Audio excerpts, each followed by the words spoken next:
ദൈവനാമത്തിന് മഹത്വം ഉണ്ടാകട്ടെ. ഞാൻ 2021 നവംബർ മാസത്തിലാണ് ആദ്യമായി ഉടമ്പടി എടുത്തത്.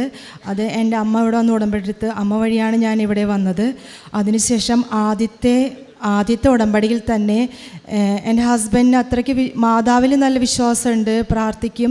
എങ്കിലും കൃപാസനത്തിനെക്കുറിച്ച് ആൾക്ക് അത്ര വിശ്വാസം ഉണ്ടായിരുന്നില്ല.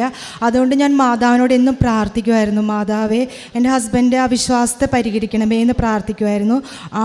ഞാൻ സാധാരണ ഇവിടുത്തെ അച്ഛൻ്റെ ടോക്കൊക്കെ ഷെയർ ചെയ്യെങ്കിലും ആളതൊന്നും ശ്രദ്ധിക്കാറോ കാണാറോ ഉണ്ടായിരുന്നില്ല.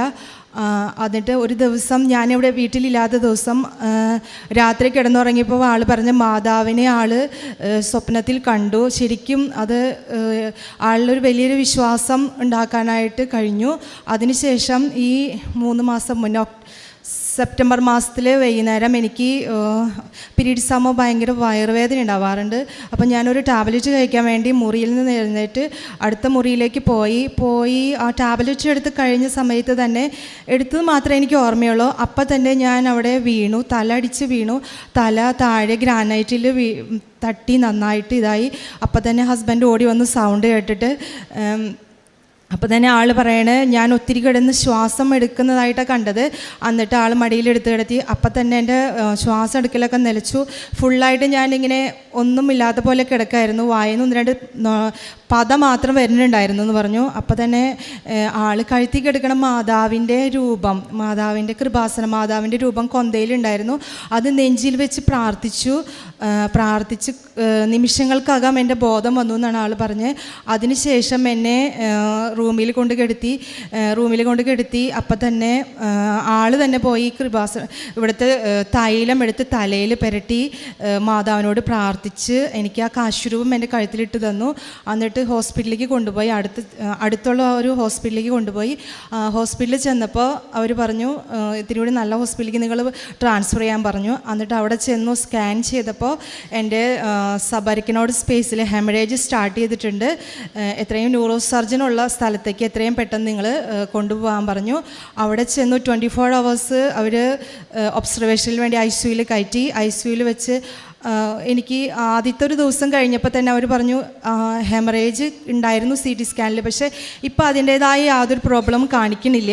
ഒരു ദിവസം നമുക്കൊന്ന് റൂമിൽ കൊണ്ടുപോയി മാറ്റി നമുക്ക് നോക്കാമെന്ന് പറഞ്ഞു. അത് കഴിഞ്ഞ് ഡോക്ടർ പറഞ്ഞു ഇപ്പോൾ കുഴപ്പങ്ങളൊന്നുമില്ല, എന്തായാലും ബ്ലീഡിങ് ഒക്കെ ഇതായിട്ടുണ്ട്, നിങ്ങൾ വേഗം വീട്ടിലേക്ക് പൊക്കോ. പിന്നെ ഇതിൻ്റെ ബുദ്ധിമുട്ടുകളും ചിലപ്പോൾ ഫിറ്റ്സ് വരാം, അല്ലെങ്കിൽ കുറേ ബുദ്ധിമുട്ടുകളുണ്ടാവും, വീഴാൻ പോക്കൊക്കെ ഉണ്ടായിരുന്നു.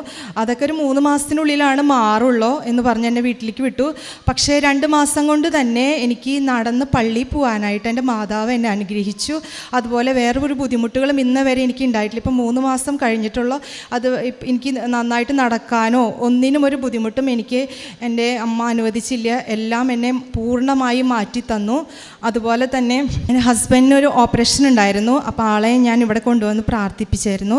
ഓപ്പറേഷൻ ഒരു കുഴപ്പം കൂടാതെ നടന്നു കിട്ടി. അതുപോലെ തന്നെ വേറൊരു കാര്യം, ഞങ്ങൾക്ക് ജപ്തി ഉണ്ടായിരുന്നു, അതും ഞങ്ങൾ അച്ഛൻ്റെ അടുത്ത് വന്ന് പ്രാർത്ഥിച്ചായിരുന്നു. അന്ന് വൈകുന്നേരം ഒരു ഫ്രണ്ട് ഞങ്ങളിവിടെ വന്ന് സംസാരിച്ചപ്പോൾ സംസാരിക്കുന്നതിന് കൂട്ടത്തിൽ ഇതിനെക്കുറിച്ച് ഇങ്ങനെ ചോദിച്ചു. പിറ്റേ ദിവസം കാലത്ത് ആൾ ഒന്നും ചോദിക്കാതെ തന്നെ, നമ്മൾ ഒരു പൈസയും ചോദിക്കാതെ തന്നെ ആ ജപ്തിയുടെ ബാങ്കിൽ അടയ്ക്കാനുള്ള പൈസ മുഴുവനും ഞങ്ങളുടെ വീട്ടിൽ കൊണ്ടുവന്ന് തന്നു. മാതാവ് ഞങ്ങളെ അനുഗ്രഹിച്ചു. അതുപോലെ കാരുണ്യ പ്രവർത്തികൾ എന്ന് പറഞ്ഞാൽ ഞങ്ങൾക്ക് കിട്ടുന്ന പൈസ കാരുണ്യ പ്രവർത്തനങ്ങൾക്ക് പള്ളിയിലെയും അതുപോലെ ഇല്ലാത്ത ആൾക്കാർക്ക് കൊടുക്കാനായിട്ട് എല്ലാ സമയത്തും ഞാൻ ശ്രമിക്കാറുണ്ട്. വസ്ത്രങ്ങൾ കൊടുക്കാനും അതുപോലെ തന്നെ പ്രേക്ഷിത പ്രവർത്തനത്തിനായി പത്രങ്ങൾ എല്ലായിടത്തും കൊടുക്കുന്നതിനും മറ്റുള്ളവരോട് മാതാവിൻ്റെ കിട്ടിയ അനുഗ്രഹങ്ങളെക്കുറിച്ച് പറയുന്നതിനൊക്കെ എപ്പോഴും ശ്രദ്ധിക്കാറുണ്ട്.